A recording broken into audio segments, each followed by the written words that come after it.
అమ్మా ఇది ఏంటిదమ్మా, దీంట్లో కాళ్ళు ఎందుకు పెట్టించినావు? మైదాకు గోరింటాకు అని అర్థమవుతుంది, మరి ఇట్లెందుకు?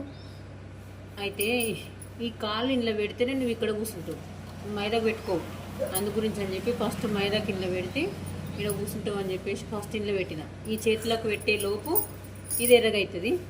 ఎర్రగైనా కాకుండా కొంచెం కాళ్ళకు అనేది చలవదనని బాగా కాళ్ళ మధ్యలో అరికాళ్ళ మంటలు అంటావు కదా.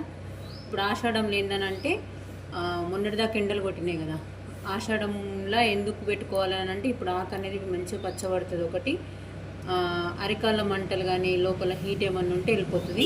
వర్షాలు పడి పడి ఉంటాయి కాబట్టి ఇప్పుడు ఖచ్చితంగా మైదాకు పెట్టుకుంటే బాడీలో ఉన్న హీట్కి ఈ చలవదనానికి కొంచెం సైన్స్ ప్రకారంగా కొంచెం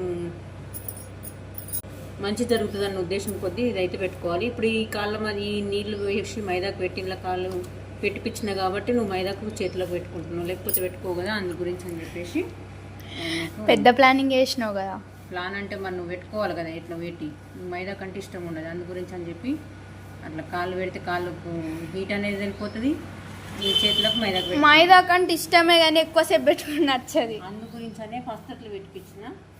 అది మైదాకు చేతిలోకి పెట్టుకునే లోపు కాళ్ళకు ఎర్రబడుతుంది. తేజు చూసిన వారా మన మిద్రం కలవకుండా ఇట్లా చేసింది కదలకుండా. ఎవరన్నా ఫాలో కావచ్చు ఈ ట్రిక్ని. ఐడియా అయితే సూపర్ ఉంది, అసలు ఎక్స్పెక్ట్ చేయలేదు నువ్వు నన్ను ఇట్లా కట్టి పడేస్తావని.